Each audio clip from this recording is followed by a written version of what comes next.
Hello beautiful, welcome back to my channel. If you're new here, my name is Valerie. I have a holistic wellness brand that empowers people to live a life with purpose through the transformative power of crystal healing. Today I will be talking about two different healing modalities, Reiki and crystal healing, but I will be talking about how putting them together, it creates a powerful duo and it can enhance your spirituality, it can enhance your experience if you are a customer. So let's get into it. So let's talk about the differences of Reiki and crystal healing. The way that Reiki works is that the practitioner becomes the vessel of this energy. The practitioner, they are not using their own energy. This is actually a really big myth that they say, oh, well, you're using your energy, so you have to be careful. That is actually not correct. The practitioner, they are not using their own energy. What they are using is holding the space for that energy to flow through them, and it can be transferred through their own hands to the customer, okay? So the practitioner will put the hands on the customer. Most people will start from the crown chakra all the way to the root chakra, but it really depends on the practitioner and their training. So when it comes to crystal healing, the difference is that crystals, they have their own individual frequency. The right way of doing it is for the practitioner to place specific stones on the energy centers. Imagine each stone just becoming their own individual vessel, and they're handling their own frequency, and they're holding the space for that particular chakra. I like to start from the root chakra up because most of the time people are not grounded. It just creates a good foundation to do any type of healing. When you're using gemstones, there are different frequencies happening all at the same time, but they're all working together. When you put these two together, you put Reiki and crystals, what happens is that it creates a extremely powerful experience, because now you're using the energy from the stone and you are infusing it with the same energy that you use for Reiki. So guess what? You put them both together and it just creates everything better, more potent, you feel more relaxed, it reduces anxiety, all great things. One thing to be mindful is that crystal healing and Reiki, they are two different healing modalities. One is not better than the other. What I always say, it always complements each other. It is, like I always say, it is like salt and pepper, garlic and onion. They just make things better. They enhance the flavor when it comes to food. I know that is a very random comparison, but that's the first thing that I was thinking about, okay? So let's get started.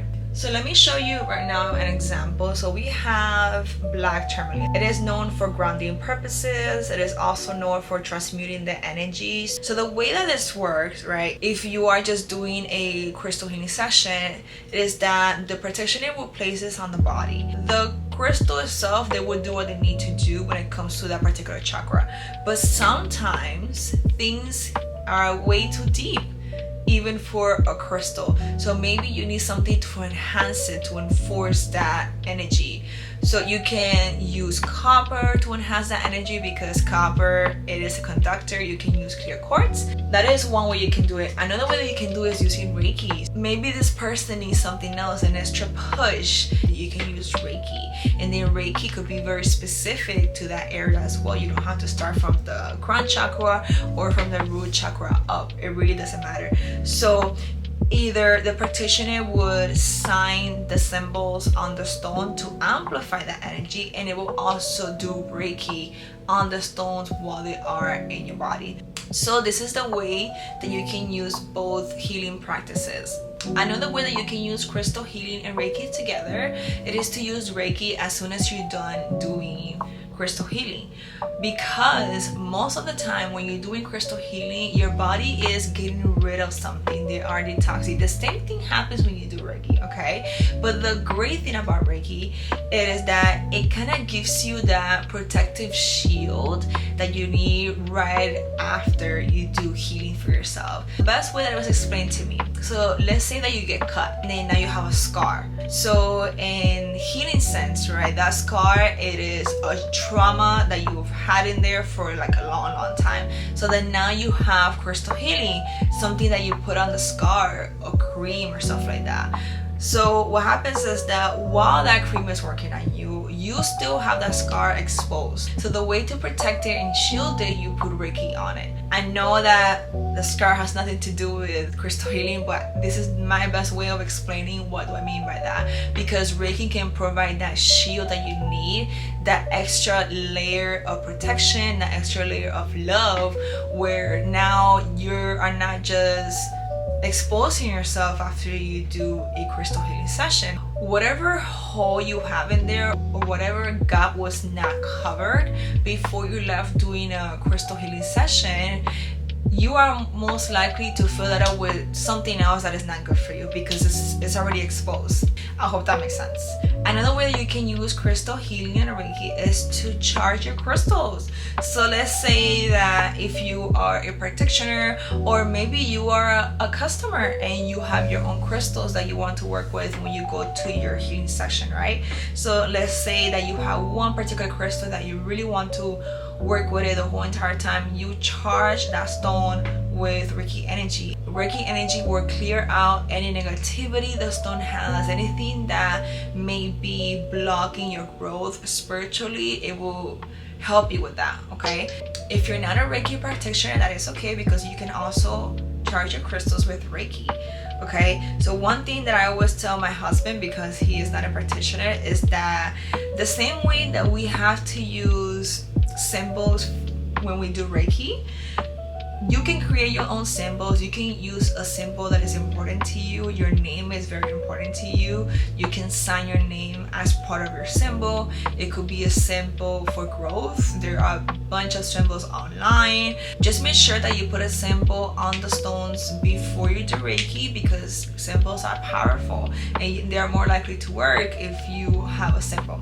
Okay, so think about your symbol, whatever it is. If you don't have any, that's fine. You can just sign your name on the stones, and then you're going to put it on your receiving hand. I have explained this in the past, but just in case, your receiving hand is your feminine hand, your right hand is your masculine hand. Therefore, you are directing the energy, and you're going to close your eyes, okay, and you're going to put your hand on the stones and you say Reiki, Reiki, Reiki. Say your intention, Reiki, Reiki, and that is a way that you are actually charging your crystals. And you can take this with you everywhere. You can take it on your sessions. And another way that you can use crystal healing and Reiki together, it is for crystal grids. And I am a huge fan of grids because they are so powerful. They have worked for me bunch of times. I actually have a video on how to do your own grid, so I will go ahead and put that here somewhere.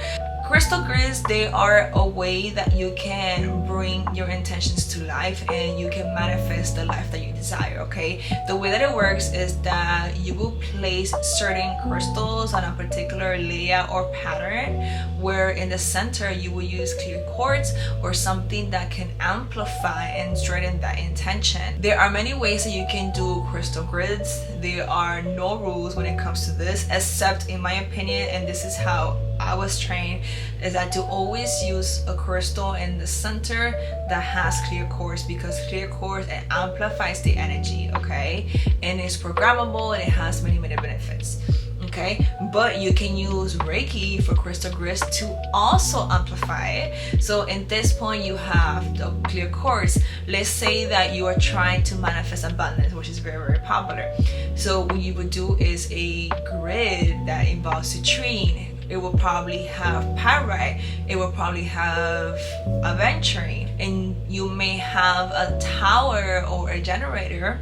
A generator is a tower with 6 sides and obelisk is 4 sides. I have actually explained this before, but just in case, this is a generator. You can have this in the center. You can also have an obelisk.